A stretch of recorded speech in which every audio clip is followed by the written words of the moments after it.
Dalam nama Bapa dan Putra dan Roh Kudus, amin. Allah Bapa di surga, kami mengucap syukur pada tanggal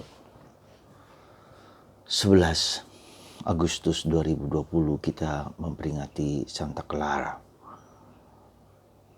Kami mohon ya Tuhan supaya dalam pesta ini kami diajak untuk semakin mencari Engkau dalam hidup kami masing-masing. Di tengah segala kegelisahan, kecemasan dan penyakit ini, kami Kau ajak untuk semakin tahu, mengenal panggilan hidup kami masing-masing. Untuk kami sumbangkan bagi dunia, bagi keluarga, bagi gereja. Terpujilah namamu kini dan sepanjang segala masa. Amin. Para saudara, pada tanggal 11 Agustus 2020, kita memperingati Santa Clara, seorang perawan. Apa artinya Santa Clara ini? Dia adalah seorang wanita, seorang suster yang memiliki atau sahabat dekat dari Santo Fransiskus Assisi.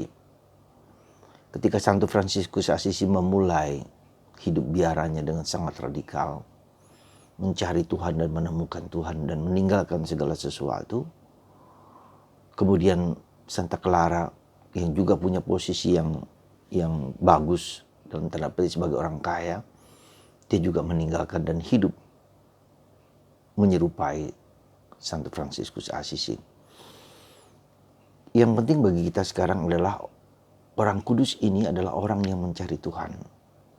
Orang yang mau menemukan kerinduan hatinya yang terdalam. Orang yang mendengarkan apa yang menjadi kegelisahan batinnya. Hanya di dalam Tuhan kita mengalami kebahagiaan, ketenangan, ketentraman yang tak terlukiskan, yang tak terbayar oleh apapun juga. Nah, di tengah COVID seperti ini kita juga dipanggil untuk menemukan kegelisahan batin kita, kecemasan hati kita, kerinduan hati kita, kegelisahan apapun juga.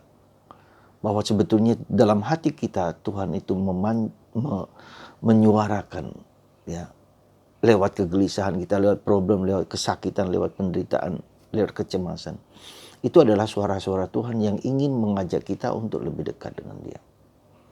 Dan yang kedua, mungkin kita sudah mendengar itu, merasakan itu, tetapi tidak cukup hanya dengan ritual liturgis. Tidak cukup hanya menjalankan ikuti misa online, doa rosario, tetapi pertanyaan yang mendalam. Harus pertanyaan yang lebih mendalam, sejauh mana Yesus kurasakan hidup dalam batinku. Pengalaman personal, kehidupan rohani yang mendalam.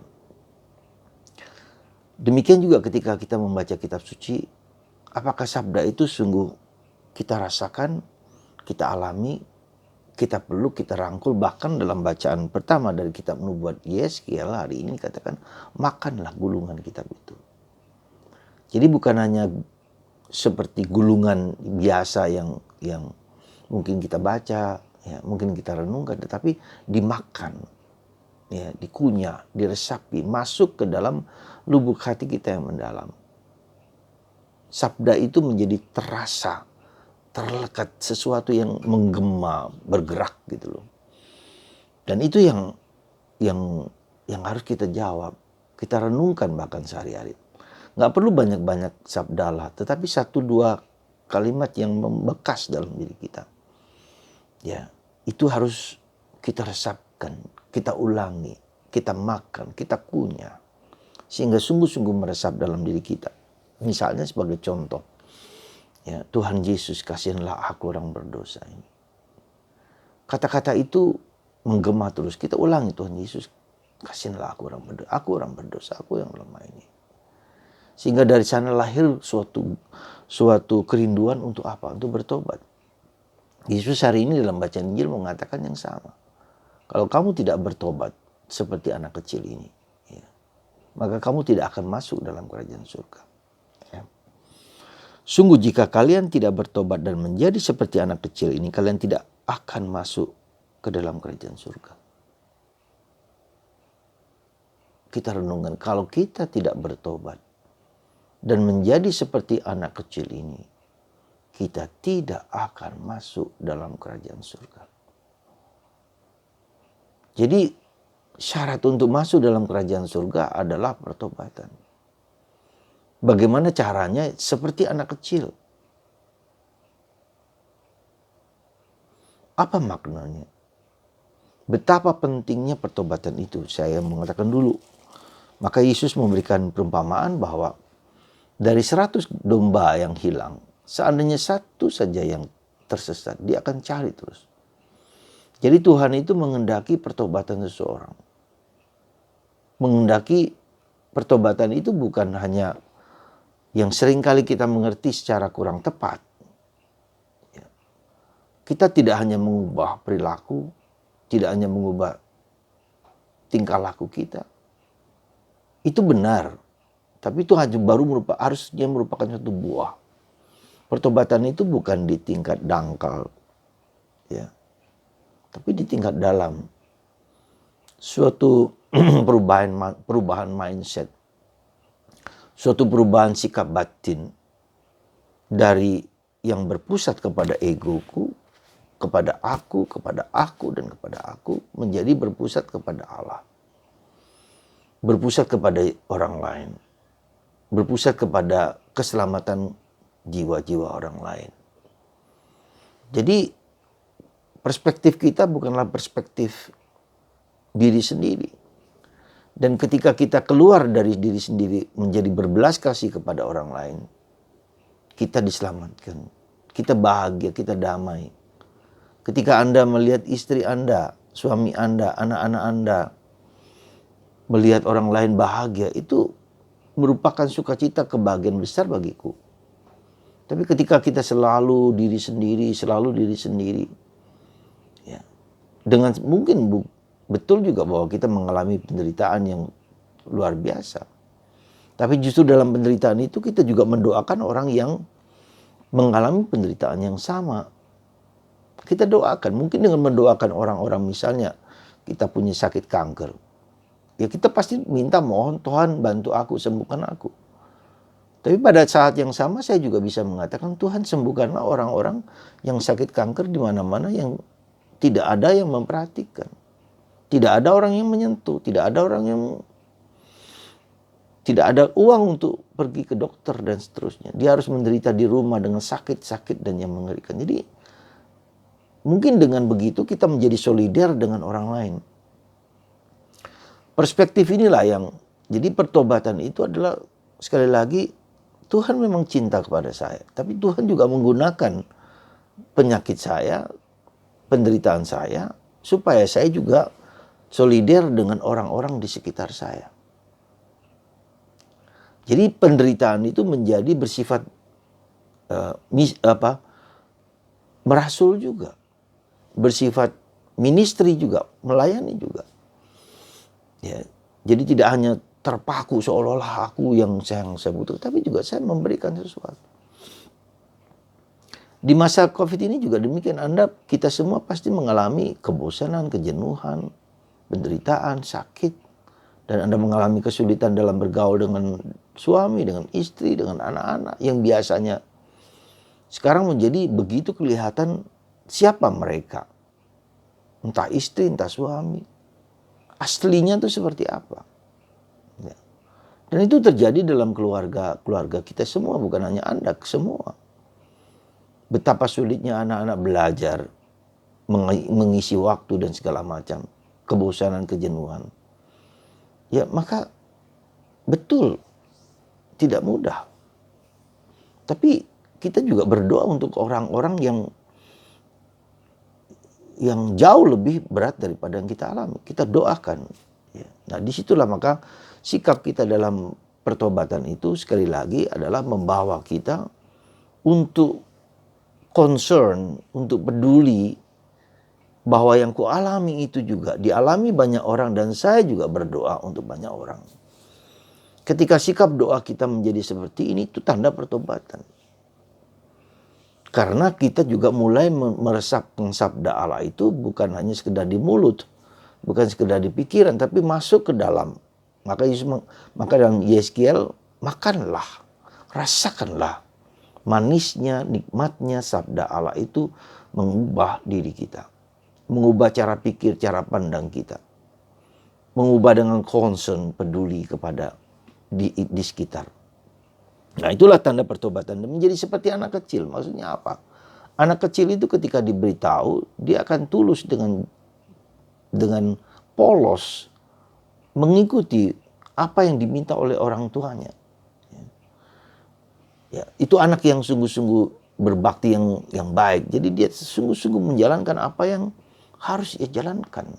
Berubah, mau berubah. Ya. Ketika diberitahu tidak menentang, dan itu tidak mudah. Kita ketika diberitahu sekali, 2 kali, 3 kali, bahkan puluhan kali, tetap tidak berubah. Ya. Nah, jadi seperti anak kecil itu kesediaan, kerelaan, keikhlasan untuk berubah. Mau apa? Lakukan yang kecil-kecil, yang sederhana, yang bisa kita perbaiki. Nah, jadi sekali lagi saudaraku terkasih, serius loh. Ya. Santa Teresa, kanak-kanak Yesus, mengambil teks ini sebagai moto kehidupan dia. Sebagai aku ingin menjadi seperti anak kecil. Maka Santa Teresa dari kanak-kanak Yesus. Kanak-kanak Yesus, bagi dia adalah sesuatu kata-kata yang bergema. Karena dia adalah anak yang sangat disayang oleh bapak ibunya. Dia tahu apa arti menjadi anak. Tapi dia tahu juga apa artinya ketika dia sangat egois di dalam keluarga itu. Ya, tapi kemudian dia berubah berkat bantuan Bunda Maria. Lalu dia berani berkorban, berani mempersembahkan hidupnya menjadi seorang suster di usianya yang sangat muda. Begitu membara-bara bagi Tuhan, karena Tuhan telah mengubah hidupnya. Maka apa yang dia lakukan? Dia berdoa untuk karya misi, saudara. Dia tinggal di suatu komunitas yang tertutup, tapi dia mau berkarya, berdoa.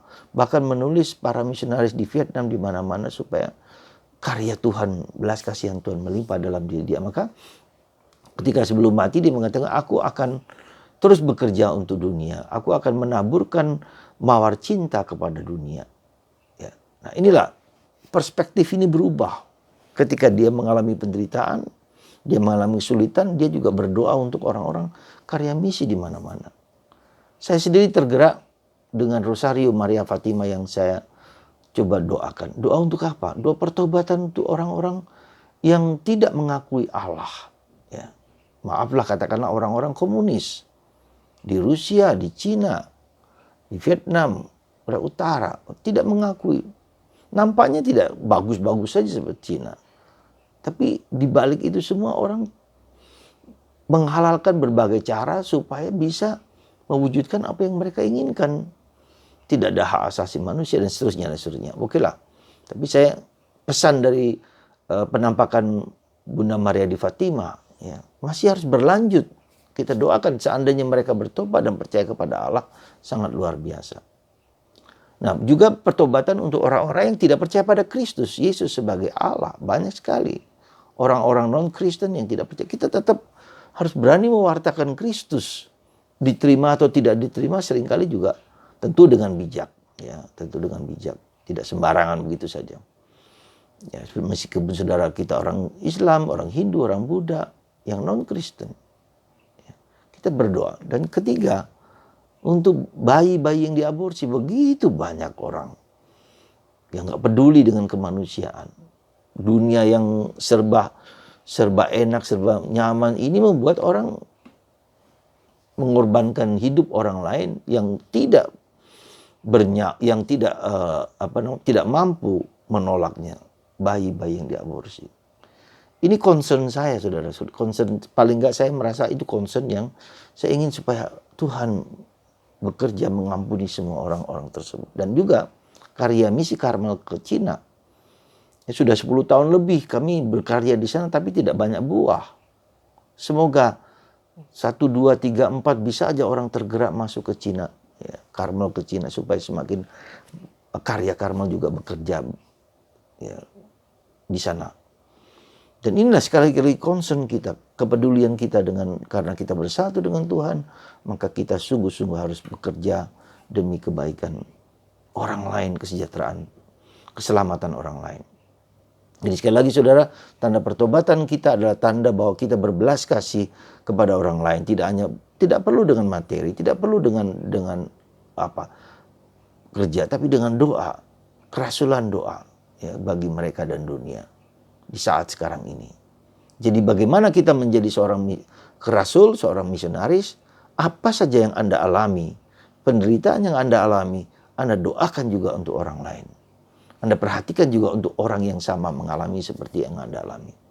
Semoga kita bertobat, membawa hidup kita menjadi terang bagi orang lain dalam situasi apapun yang kita alami. Semoga Tuhan menyembuhkan Anda dan Anda juga menyembuhkan orang lain. Semoga Anda yang diselamatkan oleh Tuhan, Anda juga menyelamatkan orang lain. Siapapun juga orang di sekitar Anda. Berkat Tuhan melimpah dalam diri Anda sekarang juga lewat tangan hamba-Mu ini. Bagi semua yang mendengar renungan emas ini, dimanapun Anda berada, Tuhan menyentuh menjamah Anda dengan kuasa yang Tuhan limpahkan lewat tangan hamba-Mu ini. Darah dan air yang telah memancar dari hati kudus Yesus, sembuhkanlah mereka semua. Bukalah mata hati mereka.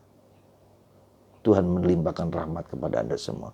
Dalam nama Bapa dan Putra dan Roh Kudus. Amin.